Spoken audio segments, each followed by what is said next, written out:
ইসলামের সুমহান বাণী প্রচারে দেশের আনাচে কানাচে সাধারণ মানুষকে ধর্মীয় নানা বিষয়ে বোঝাতেন তাবলিগের সাথীরা।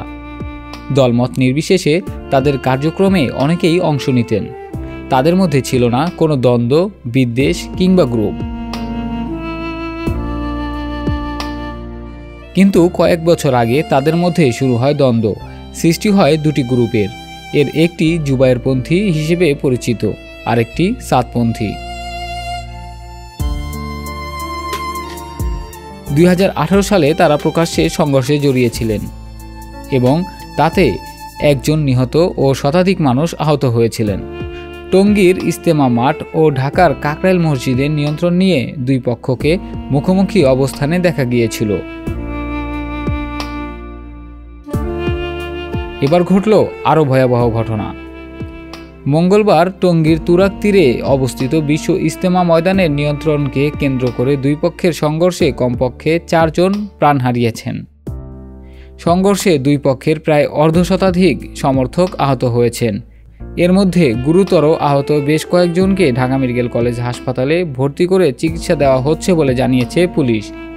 সংঘর্ষের খবর পেয়ে পুলিশ, র্যাব ও সেনা সদস্যরা ঘটনাস্থলে গিয়ে ভোরেই পরিস্থিতি শান্ত করেন।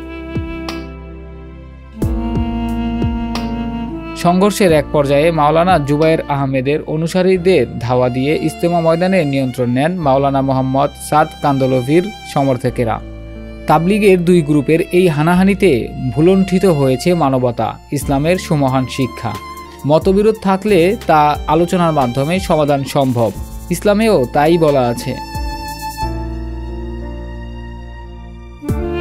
ইজতেমা মাঠে খুনোখুনি, রক্তারক্তিতে সবার মনে উৎকণ্ঠা। কেন এমনটা হচ্ছে?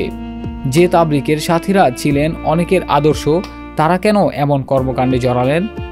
শান্তশিষ্ট ইসলাম প্রচারের এই কার্যক্রমে হঠাৎ এই উন্মত্ততা কেন? এর নেপথ্যে কারা? কি উদ্দেশ্য তাদের? দেশি বা আন্তর্জাতিক কোনো ইসলাম বিরোধী চক্র এই হানাহানিতে তা দিচ্ছে কিনা, কিংবা ষড়যন্ত্রে লিপ্ত কিনা, তা আলেম সমাজকে অনুধাবন করতে হবে।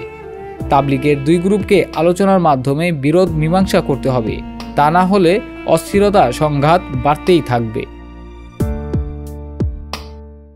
সংবাদ, ফিচার ও অনুষ্ঠানের জন্য ভিজিট করুন সংবাদ প্রকাশের ওয়েবসাইট এবং যুক্ত থাকুন ফেসবুক পেজ ও ইউটিউব চ্যানেলের সঙ্গে।